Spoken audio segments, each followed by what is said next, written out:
ऋषि कश्यप और उनकी पत्नी अदिति, जो देवताओं की माता थी, एक यज्ञ करना चाहते थे, लेकिन उन्हें कर्मकांड के लिए गाय नहीं मिल रही थी।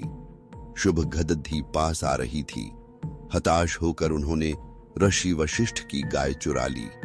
इस कार्य के लिए उन्हें जन्म मरण के बंधन में बांधकर धरती पर ग्वालों के बीच जन्म लेना पड़िद्दा और साथ ही अपने पुत्र से बिछड़ने का दुख भी सहना पड़िद्दा, क्योंकि वह उनका नहीं था।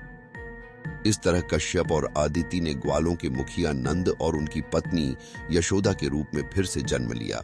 उन्होंने विष्णु के अवतार कृष्ण को पाल पोस कर बड़ी बढ़ किया। वर्षों बाद कृष्ण के जन्म का सत्य उजागर हुआ। वे यादवों के राजा वासुदेव और उनकी पत्नी देवकी के पुत्र थे।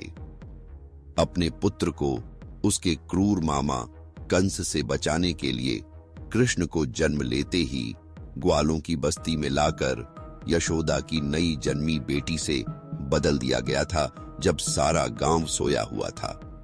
जब नंद और यशोदा को कृष्ण के असली जन्म का पता चला, तब उनके सामने सिवा इसके कोई चारा नहीं था कि वे कृष्ण को उनके असली माता पिता के पास जाने दें।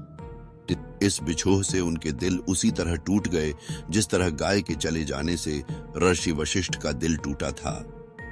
कभी कभी धर्म के अनुसार किया गया कर्म भी आक्रोश को आमंत्रित कर सकता है, जिससे बुरा नतीजा निकल सकता है।